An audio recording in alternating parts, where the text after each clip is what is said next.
Assalamualaikum warahmatullahi wabarakatuh. Selamat pagi.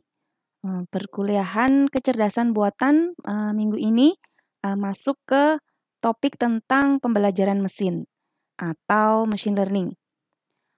Jadi kita sudah melihat dua aspek dari kecerdasan buatan ya. Yang pertama adalah problem solving dengan adanya agent yang dapat mencari dalam sebuah state space yang menjadi tugas dari final project Anda. Kemudian area yang lain adalah learning yang kita akan bahas minggu ini, reasoning ya.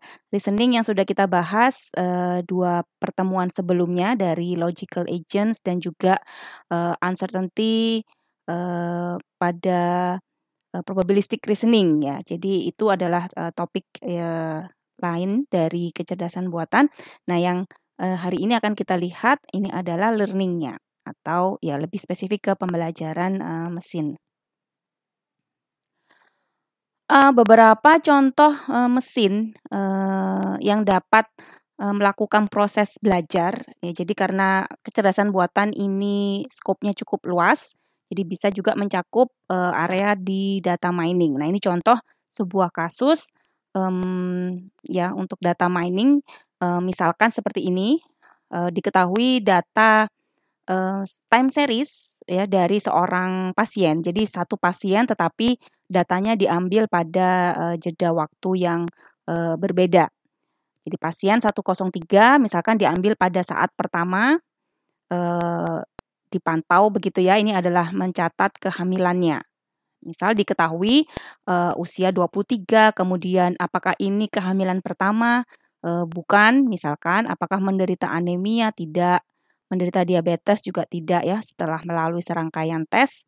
Kemudian apakah ada histori lahir prematur pada kehamilan sebelumnya? Juga tidak ada. Nah, ini masih belum diketahui ya apakah bagaimana hasil ultrasonnya, mungkin karena memang belum cukup lama kehamilannya sehingga belum dilakukan ultrasound. Dan seterusnya. Kemudian ini pada waktu berikutnya periksa kembali, usia masih tetap sama ya, first pregnancy juga tetap tidak, anemia tidak, ternyata pada pemeriksaan kedua dideteksi menderita diabetes, begitu. Kemudian previous premature birth juga tidak ya. Lalu kemudian dilakukan proses ultrasound pada saat itu ternyata diketahui statusnya adalah abnormal. Didiagnosis seperti itu.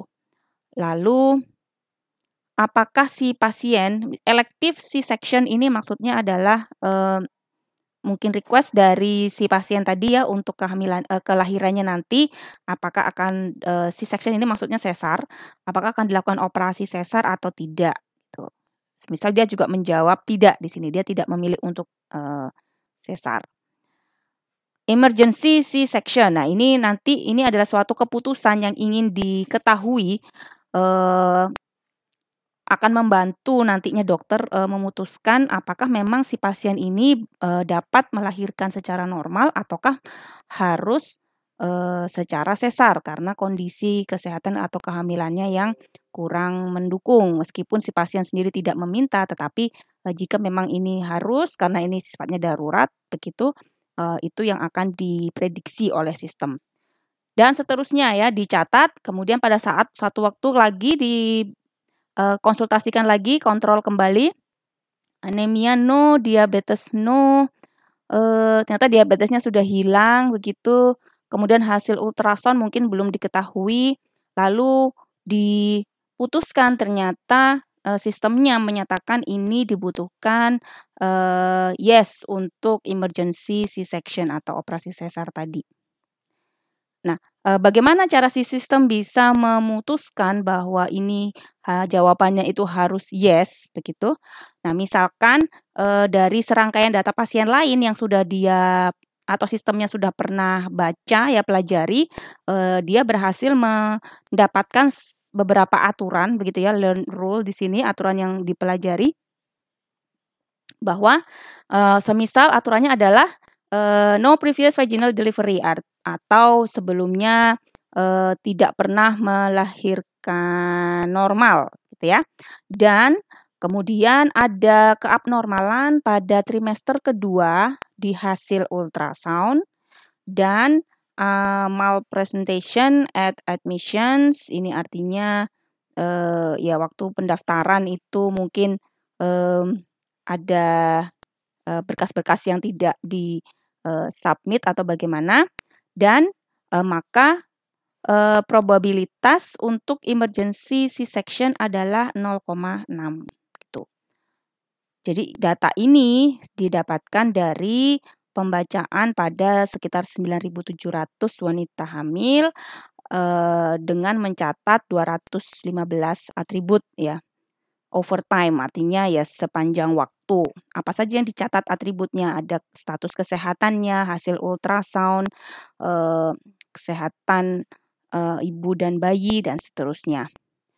Nah, ini akan memprediksi features atau atribut yang munculnya itu belakangan. Artinya emergency ini kan tidak sesuatu hal yang diputuskan di awal kehamilan, tetapi mendekati akhir kehamilan nantinya akan bisa terbaca apakah memang ini disarankan untuk melakukan emergency atau tidak. Nah, di sini ada training set akurasi dan tes set akurasi. Jadi akurasi dari sistemnya ini adalah 63% ya, kurang lebih seperti itu, dan tes setnya adalah 60%. Jadi meskipun sistem menyatakan ini adalah ya dibutuhkan emergency, tetapi dengan akurasi sekian, ya, memang rata-rata akurasi pada kasus real itu juga tidak akan tinggi seperti kasus uji coba di lab gitu ya. Kalau mungkin kita dari penelitian dengan data fiktif misalkan itu mungkin bisa sampai akurasi di atas 95%, tetapi kalau sudah real case atau real data itu sampai sekarang belum ada yang betul-betul sangat tinggi akurasinya.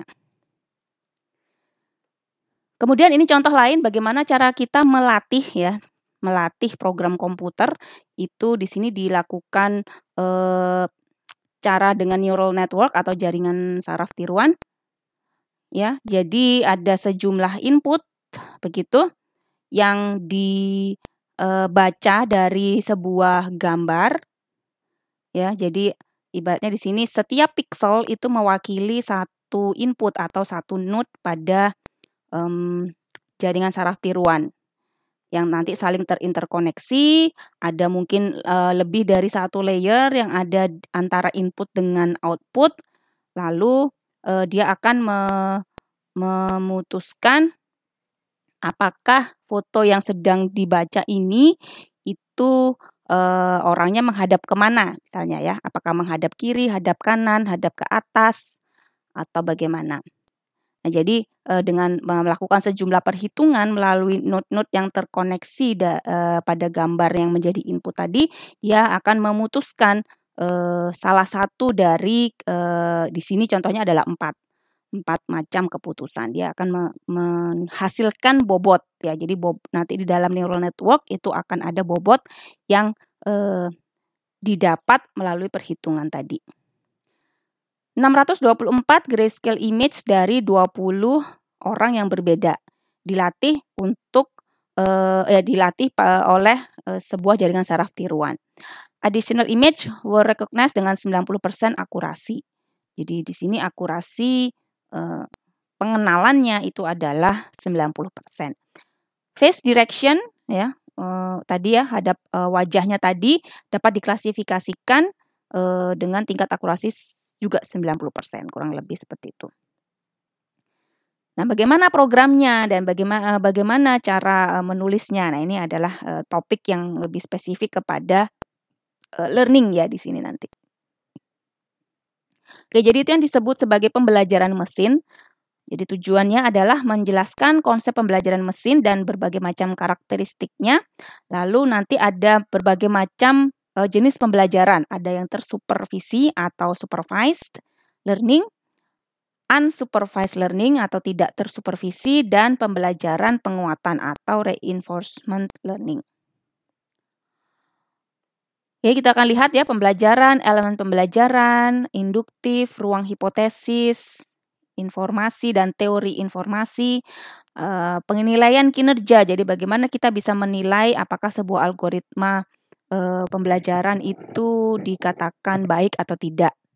Lalu bagaimana setelah kita tahu kinerjanya bisa kita tingkatkan.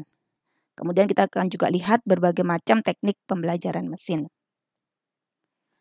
Jadi nanti di sini tujuan dari machine learning itu adalah yang utama itu adalah membuat model. Jadi model di sini yang nantinya merupakan hasil belajar dari mesin tadi setelah diberikan sejumlah data input atau training nantinya yang akan dia olah begitu menjadi sebuah model. Lalu nanti modelnya ini yang akan diaplikasikan atau diterapkan untuk menyelesaikan permasalahan.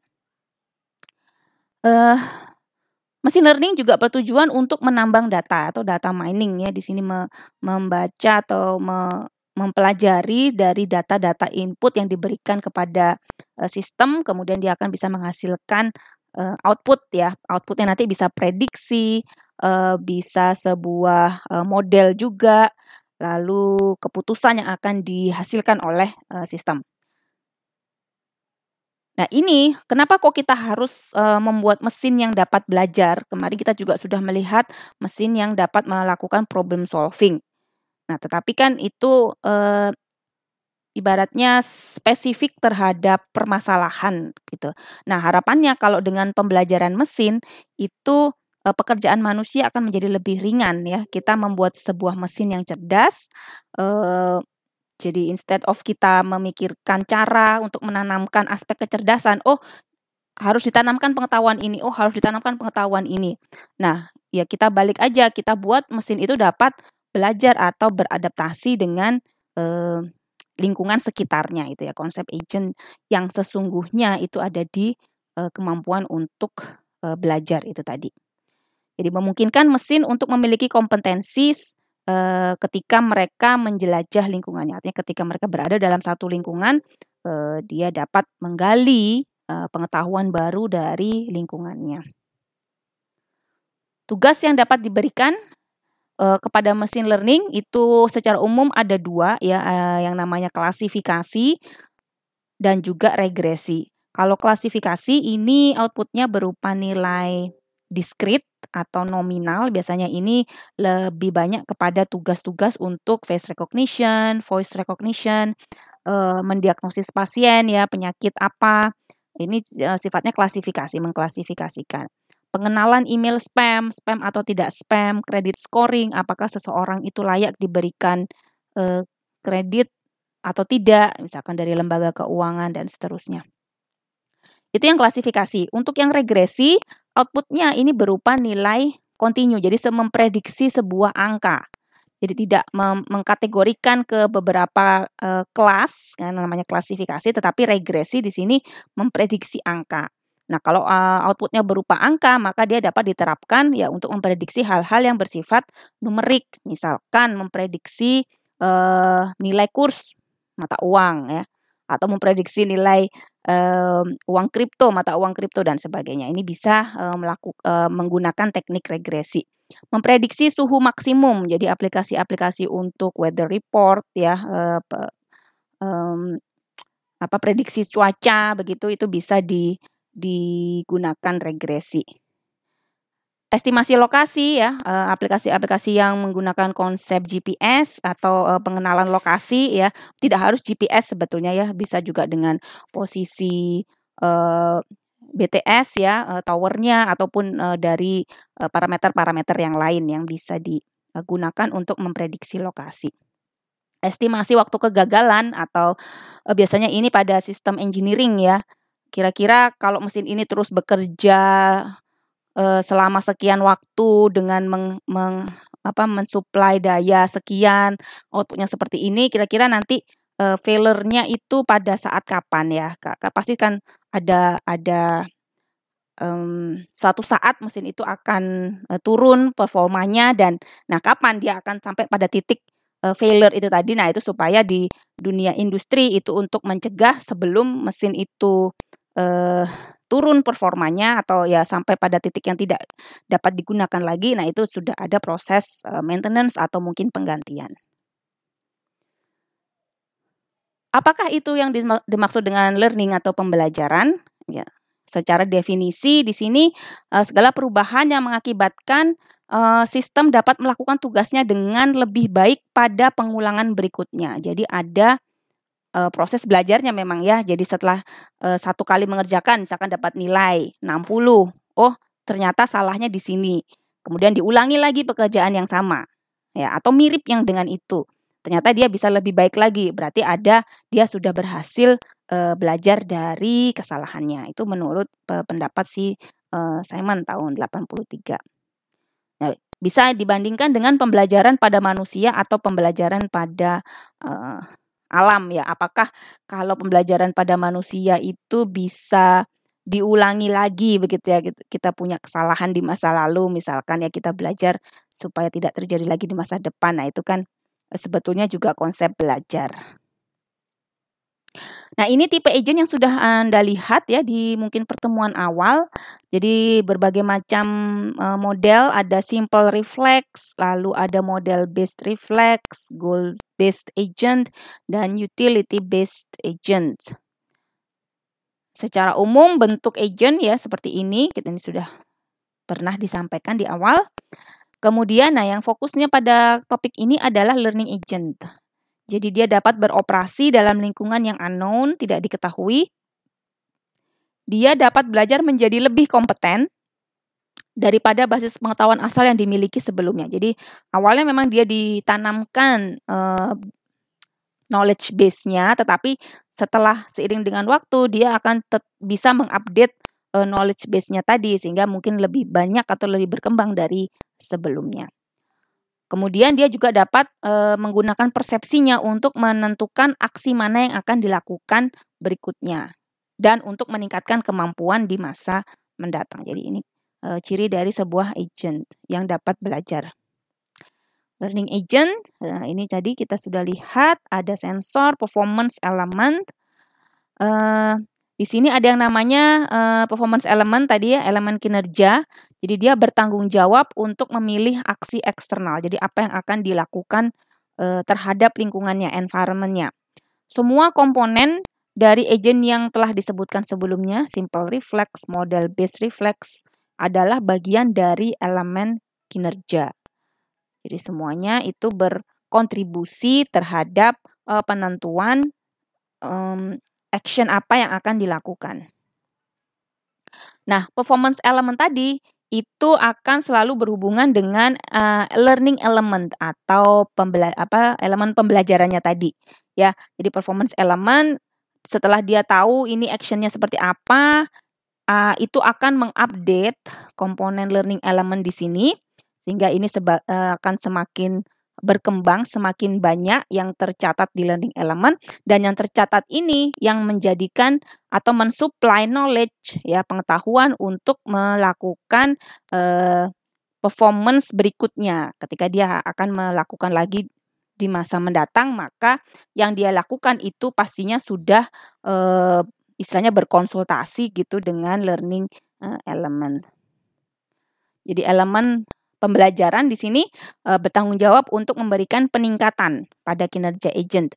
Dia memodifikasi elemen kinerja supaya dia dapat membuat keputusan dengan lebih baik daripada sebelumnya. Learning element juga membuat perubahan pada komponen pengetahuan, ya. Dia membaca apa yang terjadi dari dunia, ya bagaimana dunia berubah. Kemudian setelah si agent tadi melakukan action, apa yang efeknya, dampaknya terhadap lingkungannya setelah agent tadi telah melakukan satu action tadi. Apakah memberikan kinerja yang lebih baik atau efek yang lebih buruk. Kemudian learning element juga mendapatkan feedback dari kritik. Nah, kritik ini yang menjadikan sebagai sebuah standar begitu ya. Jadi kinerja dari agent tadi dinilai berdasarkan input kritiknya. Nah, kritik ini jangan secara lugu diartikan seperti kita memberikan kritik terhadap sesuatu ya, tetapi bentuknya bisa bermacam-macam. Umpan balik yang diberikan kepada agent berdasarkan sebuah standar pengukuran kinerja. Bisa saja kritik itu hanya berupa sebuah skor. oh kalau setelah agent melakukan ini ternyata dia diberi skor 10. Nah, kalau misalkan dia tahu skor tertinggi adalah 100, nah berarti kan dia masih rendah skornya. Berarti saya harus melakukan dengan lebih baik lagi. Bagaimana kalau saya melakukan ini? Dia mengubah lagi action-nya. Kemudian diberikan input lagi, oh kalau kamu melakukan itu skornya 30. Oke, berarti ada peningkatan dan seterusnya. Nah, ini akan menentukan kritik tadi bagaimana elemen kinerja itu perlu dimodifikasi. Kemudian ada juga yang disebut dengan problem generator. Yang ini terkait dengan pencapaian goals dari si agent tadi. Jadi problem generator dia menyarankan action yang akan menghasilkan pengalaman baru. Jadi action yang dilakukan oleh performance elemen tadi itu dikontribusi atau disarankan dari generator permasalahan. Artinya ya ini istilahnya membandingkan dengan goal-nya gitu ya maksudnya. Jadi yang kamu lakukan itu harus mengarah kepada pencapaian tujuan begitu. Jadi artinya di sini si agent akan dituntut untuk melakukan action yang akan mengarah kepada pencapaian tujuan. Baik, kita sekarang bicara tentang macam-macam umpan balik atau feedback tadi ya. Umpan balik seperti apa yang bisa diterima oleh agent? Bisa jadi justru tidak ada umpan balik sama sekali atau ini yang disebut sebagai unsupervised learning ya, pembelajaran yang tidak tersupervisi. Ada beberapa model pembelajaran yang memang tidak ada feedback-nya. Jadi ini baik, ini betul, ini salah itu tidak ada. Contohnya di sini adalah nanti permasalahan clustering data. Jadi hanya diminta untuk mengelompok, kita tidak bisa mengukur seberapa baik kelompoknya ini nantinya. Jadi kita hanya bisa menghitung dari elemen yang sudah terkelompok tadi, kedekatannya seberapa dekat. Karena kalau kita bilang mengelompok kan pasti dia memiliki kesamaan sifat begitu ya. Nah, dari yang sudah kemudian hasilnya mengelompok tadi baru kita bisa mengukur seberapa dekat sebetulnya kesamaan antara elemen-elemen yang masuk ke dalam sebuah kelompok tadi. Nah, itu feedback-nya ya tidak ada ya, kita hanya bisa mengukur setelah jadi kerapatan datanya seperti ini. Misalkan itu adalah model unsupervised learning. Kemudian yang berikutnya ini adalah reinforcement learning atau ada feedback baik dan buruk. Ya, biasanya kalau yang dengan menggunakan reinforcement ini ada semacam reward and punishment gitu ya. Tidak hanya sekedar benar salah tapi sebetulnya tidak diputuskan benar salah ya. Kalau benar salah itu masuk kategori supervised. Kalau yang reinforcement learning ini lebih kepada reward and punishment tadi. Kalau memang itu mengarah kepada pencapaian goal ya, maka dia diberi reward yang tinggi, skor yang lebih tinggi daripada sebelumnya.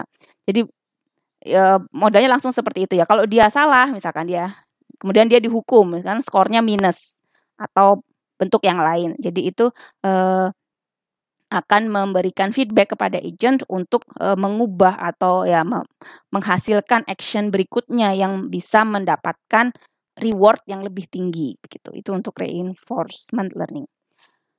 Yang ketiga adalah supervised learning. Jadi di sini apa yang agent lakukan itu dapat jawabannya. Oh, kalau saya memprediksi ini benar apa salah? Salah. Itu saja, tidak ada sebetulnya hukuman atau hadiah begitu ya. Beda dengan yang reinforcement. Kalau reinforcement ini mungkin lebih kuat. Dia memaksa dalam tanda petik si agent untuk berkinerja dengan lebih baik. Kalau supervise ini hanya dikasih tahu jawabannya. Oh, itu salah, oh itu benar. Jadi kemudian nanti si agent tadi atau sistem itu akan berusaha prosesnya belajar di situ. Oh, yang ini tadi saya dibilang salah, yang ini saya dibilang benar. Berarti yang seperti apa yang harus saya lakukan berikutnya gitu. Jadi akan menghasilkan jawaban yang mirip dengan contoh. Ini merupakan jenis pembelajaran yang paling umum ya, supervised learning, dan memang banyak riset-riset di bidang kecerdasan buatan itu yang dikategorikan ke supervised learning.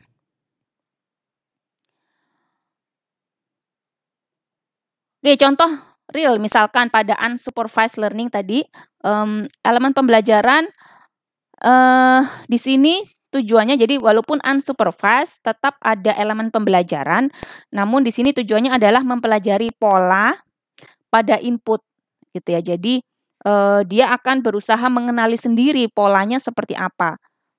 Dia akan bisa mengenali tadi kalau misalkan disuruh berkelompok data yang mirip, nah dia akan, mempelajari pola, akan mencari sendiri, kedekatan dengan elemen yang mana saja yang akan ditarik ke dalam satu kelompok dengan dia. Nah, contoh di sini adalah agent taksi ya,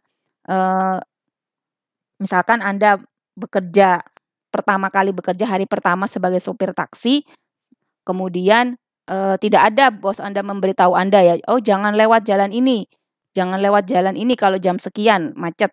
Nah tapi itu, sesuatu yang Anda pelajari sendiri lama-kelamaan gitu ya. Anda langsung terjun ke jalan, kemudian Anda bisa belajar di situ, "Oh sebaiknya saya tidak lewat sini kalau jam sekian karena itu, macet." Jadi bisa mengenali atau menghafal jam macet dan jam lancar lalu lintas setiap harinya. Tentunya dengan setelah beberapa kali dia,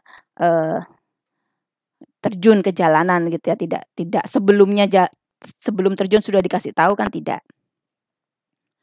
Kemudian yang reinforcement learning tadi sudah dijelaskan ya, reward and punishment biasanya ini diterapkan pada model-model, game ya, permainan. Permainan catur misalkan ya, setelah sekian langkah, "Oh kok ternyata tadi setelah saya melakukan ini, eh, raja saya mati kena makan dari lawan. Nah, berarti tadi langkah saya sebelumnya itu salah, gitu. Jadi saya tidak boleh lagi misalkan nanti kalau permainannya di-restart lagi, saya tidak boleh melakukan langkah yang seperti tadi karena akan mengarah pada, matinya si raja, begitu. Jadi, ada punishment di situ atau sebaliknya juga reward ya, "Oh kalau saya melangkah seperti ini, saya bisa memakan, rajanya atau saya bisa memakan perdana menterinya." Berarti langkah saya yang tadi ditempuh itu bagus. Nah, itu adalah reward-nya. Kemudian yang ketiga adalah supervised learning. Di sini ada semacam guru ya, karena tersupervisi, ada guru yang memberikan, jawabannya gitu. Jawabannya benar, ini yang benar, ini yang salah. Nah, si agent yang belajar sendiri untuk menghubungkan antara pola input dan output. Jadi gurunya hanya bilang ini benar, ini salah, tetapi dia tidak ngasih tahu kenapa kok ini benar, kenapa kok ini salah. Nah, itu tugas si siswanya tadi, si sistemnya atau si agentnya tadi yang untuk, berusaha menyambungkan tadi ya, benar salahnya.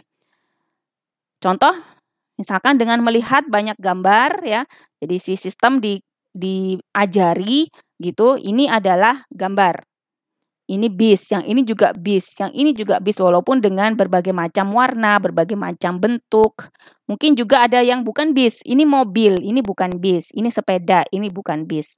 Nah, baru dari situ si agent akan bisa mengenali, belajar untuk seperti apa sih sebetulnya bentuk bis itu. Jadi gurunya di sini tidak aktif memberikan, ciri-ciri bis misalkan ya, rodanya 4, bentuknya begini, tidak. Gurunya tidak memberikan informasi seperti itu, hanya bilang, "Ini bis, ini bukan bis." Nah, tugas si sistem tadi yang berusaha menghubungkan itu tadi ya. Jadi dia akan bisa mengenali yang mana yang sebetulnya adalah ciri-ciri dari bis. Nah, ini contohnya begitu ya, dia diberikan, belajar dulu, misalkan gambar 1, 2, 3, 4, 5, 6 ya. Ini semua adalah gambar bis, walaupun dengan berbagai macam bentuk, warna, posisi ya, yang satunya madep kanan, satunya madep kiri, madep depan, madep belakang, tapi semua ini adalah bis. Nah, kemudian setelah itu, setelah dia belajar, kemudian dites ujiannya ya, setelah ini kan soal latihan. Oke, sekarang sudah belajar, bagaimana kalau sekarang saya beri gambar nomor 7. Gambar nomor 7 ini adalah tidak mirip, tidak sama persis dengan, gambar-gambar yang lain yang sudah dia pelajari. Tetapi, sistem kalau dia bisa mengenali bahwa ini pun juga adalah bis, maka sistem tersebut sudah berhasil mengenali ciri-ciri dari bis, gitu ya. Justru harus beda seperti ini ya, kalau nanti dia diberikan gambar yang sama dengan yang sudah dia pelajari, misalkan dikasih lagi gambar satu ya, pastinya dia akan ingat, "Oh ini tadi, dibilangnya bis ya, sudah ini saya jawab lagi bis, pasti benar." Ya karena memang gambarnya sama. Jadi esensinya belajar itu adalah, training set tidak boleh sama dengan test set ya. Bahan yang dijadikan, training itu tidak boleh sama dengan bahan yang diujikan. Nah, sama dengan ujian ya, contoh soal latihan di dalam perkuliahan, nanti ketika UAS, UTS, ada soal yang lain, "Loh saya kok nggak pernah diajarin ini," atau "Ini nggak sama dengan yang sudah dipelajari." Ya berarti, ada kesalahan dalam proses belajarnya ya. Seharusnya dengan diberikan soal yang mirip, ya walaupun tidak sama persis dengan soal latihan, tetapi kalau berhasil, sukses proses belajarnya, maka dia akan bisa menjawab soal-soal tes tadi. Oke, ada perkembangan terbaru ya terkait dengan model pendekatan pembelajaran. Jadi tadi ada unsupervised, ada supervised, ada reinforcement. Nah, yang ini perkembangannya adalah transfer learning. Jadi di sini merupakan peningkatan efisiensi dari reinforcement learning. Jadi sebetulnya dia bagian dari reinforcement learning, di mana dia menggunakan knowledge yang didapat dari pemecahan suatu masalah untuk menyelesaikan permasalahan yang lain. Artinya dia dapat mentransfer ya ilmu atau pengetahuan yang sudah dia dapat ketika menyelesaikan permasalahan A misalkan. Kemudian ketika diberikan model permasalahan B, dia bisa membawa knowledge tadi, hasil belajarnya tadi untuk menyelesaikan permasalahan B. Jadi ini yang lebih ditekankan pada transfer learning. Jadi di sini misalkan ada sebuah sistem cerdas begitu, dia membaca sejumlah input ya, large amount of data. Kemudian dia berhasil mengenerate sebuah model di situ berdasarkan hasil belajarnya tadi ya, source datanya besar. Kemudian dari model yang sudah dipelajari tadi ini dapat ditransfer untuk dapat menyelesaikan permasalahan yang lain. Jadi ada sebuah bagian lagi yang mungkin bisa jadi bagian kecil dari data source yang dibaca di sini, atau mungkin ini set data yang lain tetapi memiliki kasus yang mirip dengan data set yang sudah dia buat modelnya tadi. Nah, ini tetap menggunakan model yang sama tapi nantinya tentu akan ada beberapa kustomisasi atau penyesuaian ya dari modelnya untuk bisa diaplikasikan menyelesaikan permasalahan ini. Jadi ini permasalahan yang lebih kecil, tapi setidaknya kan kita tidak perlu belajar dari nol gitu ya. Kalau yang sudah kita lihat tadi semuanya dianggap sistem baru belajar nol gitu. Setelah di training baru sudah siap dia dicoba menyelesaikan permasalahan. Nah, tapi dengan transfer tadi ibaratnya dia sudah lulus kursus pendahuluan gitu ya. Setelah lulus kursus pendahuluan dia terjun ke masyarakat.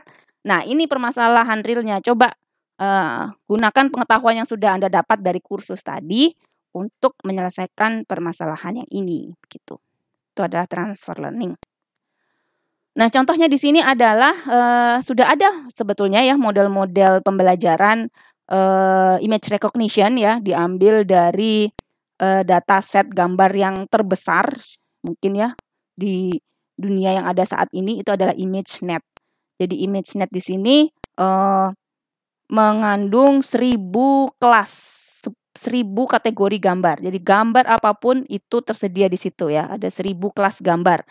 Mobil, orang, tanaman, segala macam itu semua ada di situ. Data gambarnya itu ada sebanyak sekitar 1,2 juta untuk trainingnya dan 100.000 data untuk testingnya. Objeknya sudah ada, modelnya sudah ada. Dan nanti misalkan kita ingin menggunakan model ImageNet tadi untuk menyelesaikan permasalahan misalkan pengenalan wajah. Nah, pengenalan wajah kan berarti saya punya set data sendiri, yang mungkin saya kumpulkan sendiri data setnya ya, saya foto mungkin beberapa wajah, kemudian saya mencoba mengenali wajah tersebut. Nah, modelnya saya bisa mengambil dari model image-nya tadi. Walaupun image-nya tadi di training itu terhadap data yang umum ya. Ada macam-macam ya, ada orang, ada binatang, ada benda, tanaman dan sebagainya. Tapi bisakah itu kita bawa untuk menyelesaikan permasalahan face recognition tadi? Itu adalah konsep dari transfer learning. Jadi tradisional machine learning versus transfer learning. Jadi kalau tradisional itu ya sifatnya terisolasi begitu ya, single task learning, hanya satu bentuk saja, satu model saja. Knowledge tidak diakumulasikan. Jadi kalau yang ImageNet tadi kan ibaratnya ini kayak model yang sangat besar gitu ya, kumpulan dari berbagai macam pembelajaran diakumulasi di sana. Tapi kalau yang tradisional machine learning spesifik terhadap datanya. Learning dilakukan tanpa mempertimbangkan knowledge yang sudah dipelajari sebelumnya pada tugas yang lain. Nah, ini anggapannya tadi selalu mulai dari nol. Sedangkan kalau transfer learning adalah learning of a new task, belajar hal-hal baru bergantung pada previous learned task yang sudah dipelajari sebelumnya. Dengan cara seperti ini, diharapkan proses pembelajaran dapat dilakukan dengan lebih cepat, lebih akurat, dan tentunya membutuhkan lebih sedikit data training gitu.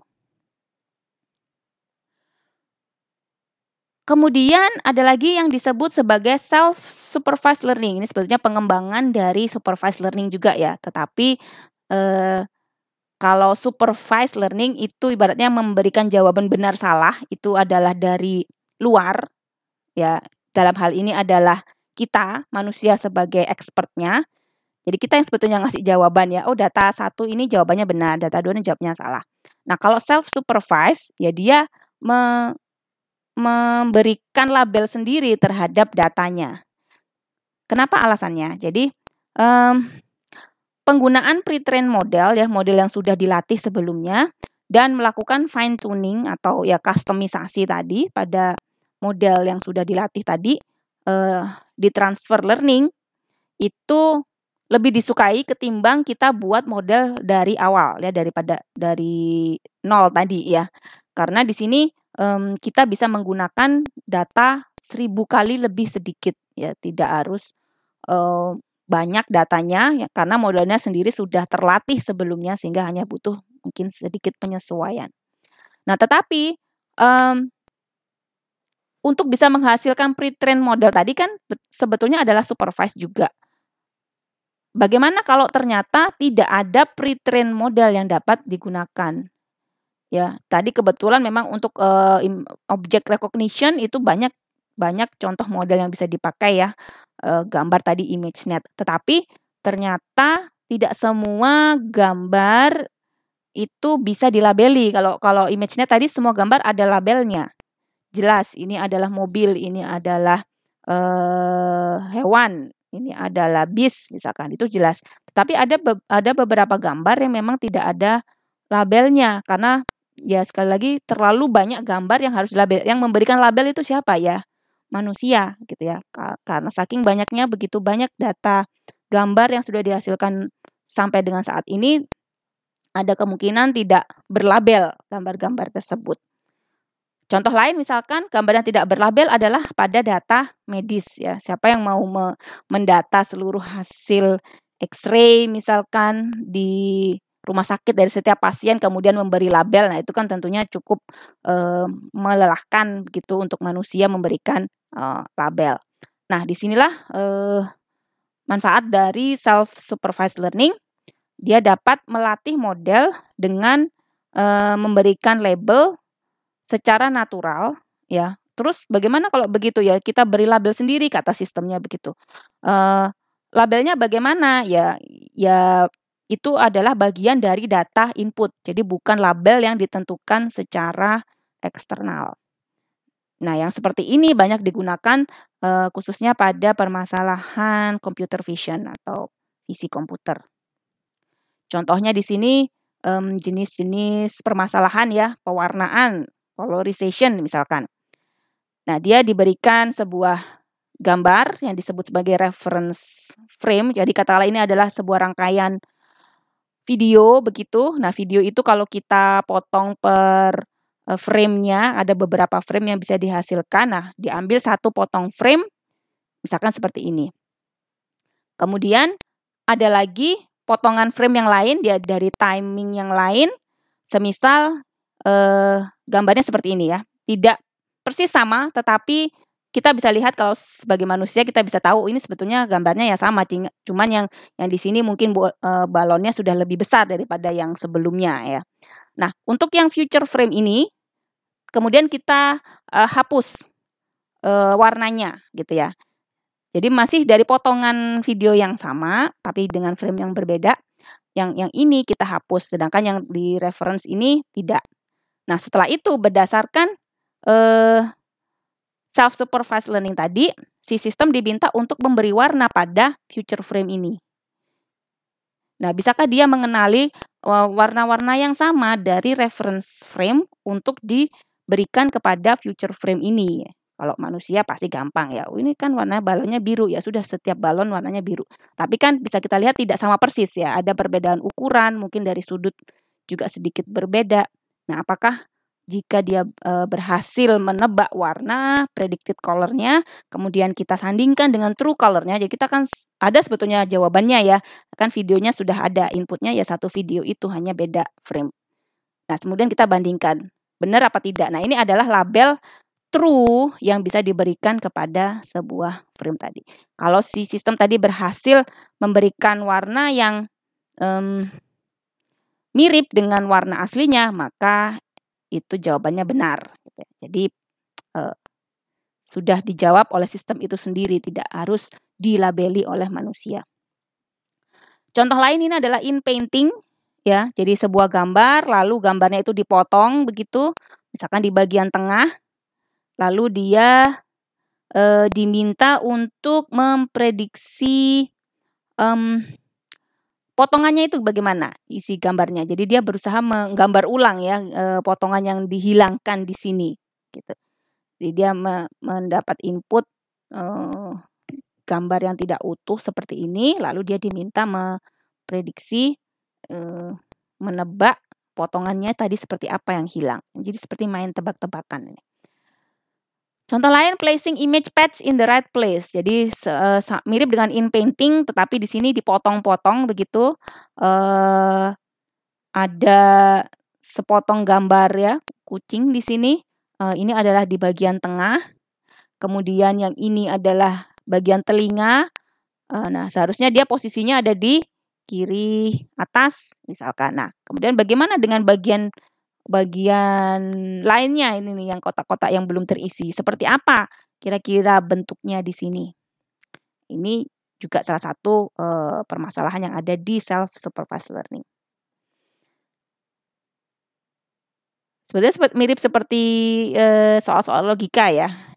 Di bagian tertarik di sini sumbernya semua ini ada tulisan paper. Nah, kalau yang tertarik bisa coba Anda cek di alamat yang ada di bawah ini.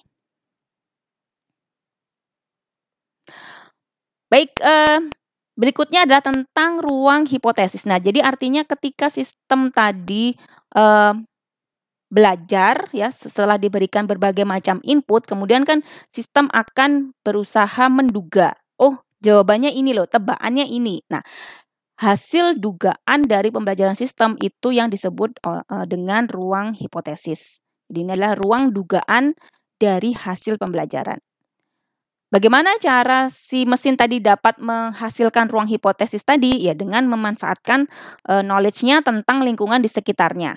Dia akan dapat menyesuaikan ruang hipotesis. Jadi hipotesis awal mungkin seperti ini. Kemudian setelah itu kan dia dapat feedback, ya, dapat kritik dari luar. Oh ini salah, ini benar. Nah setelah dia mendapatkan feedback, tentunya nanti dia akan bisa menyesuaikan ruang hipotesis tadi supaya semakin mendekati hasil yang sebenarnya. Nah, sebuah hipotesis yang tidak sesuai dengan sampel, jadi mungkin secara awal dia seperti itu menjawabnya, menduganya, tapi kemudian kan dapat feedback. Nah, feedbacknya tadi bisa berupa dicek dengan sampel, ternyata hasilnya adalah false positif. Jadi setelah feedback, oh itu salah, itu positif yang salah. Artinya hipotesis mengatakan sampel seharusnya positif. Misalkan ini wajahnya dia termasuk kelas menebak binatang misalkan ya, menebak ini adalah kucing. Nah, tetapi ternyata itu bukan kucing. Nah, jadi itu disebut false negatif.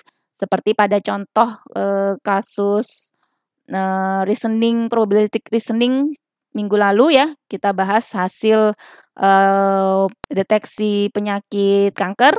Nah, setiap mesin itu kan pasti ada ruang errornya begitu ya. Dia menduga bahwa si A itu adalah menderita kanker padahal sebelumnya tidak. Nah, itu yang disebut sebagai false positif ya. Positif yang salah. Jadi diduga dia positif tapi sebetulnya true-nya adalah negatif. Nah, sebaliknya itu adalah false negatif. Jadi hipotesis menyatakan dia negatif ya, tidak menderita kanker, tetapi sebetulnya positif kanker. Nah, ini kalau untuk kasus diagnosis false negatif ini yang sangat dihindari ya, supaya tidak terjadi permasalahan yang tidak terdeteksi sebelumnya. Kalau false positif mungkin efeknya tidak sedahsyat kalau false negatif ya dalam kasus diagnosis. Nah, jadi ketika sebuah sistem itu membuat sebuah ruang hipotesis, awalnya katakanlah dia punya ruang atau ya definitif ruang yang seperti ini. Dia berhasil mengisolasi misalkan mana sampel yang positif dan mana sampel yang negatif. Dia berhasil membuat space ini. Kemudian setelah itu ternyata ada penambahan data baru. Data barunya itu ternyata positif, tetapi dia letaknya di luar ruang hipotesis yang sudah dia punyai tadi. Nah, dengan cara seperti ini, maka dia akan belajar, oh ternyata yang itu positif juga. Akhirnya dia akan menyesuaikan ruang hipotesisnya, sehingga menjadi seperti ini. Berarti ini pun juga termasuk positif. Ya, dia berusaha tetap menjaga boundary ini, batasan ini, supaya dia dapat memisahkan sampel yang positif dan negatif. Kemudian ternyata diketahui lagi data yang baru. Jadi misalkan di sini tadi kan nggak ada, tiba-tiba ada data baru ditambahkan. Loh, ini ternyata negatif di sini di sampel di ruang hipotesis ini ada satu data ini yang negatif. Berarti nah kemudian sistem akan menyesuaikan lagi di sini. Oh, kalau begitu itu akan saya keluarkan dari ruang hipotesis. Akhirnya kemudian ruang hipotesisnya menjadi berubah bentuk kembali. Nah, ini contoh prosesnya begitu ya, proses training di sini. Jadi sebetulnya tadi serangkaian ini adalah keseluruhan ini proses training. Jadi hipotesis menjadi nilai batasan ya antara positif dan negatif. Ini sudah konsisten setelah satu kali training. Kemudian ternyata ditemukan fakta baru menjadi false negatif ya. Dibilang negatif kan tadinya, tapi ternyata dia positif, akhirnya kemudian di-include-kan. Kemudian ditemukan lagi false positif. Nah, tadi di sini dibilang positif, tetapi ternyata hasilnya negatif, maka itu dispesialisasi. Jadi ada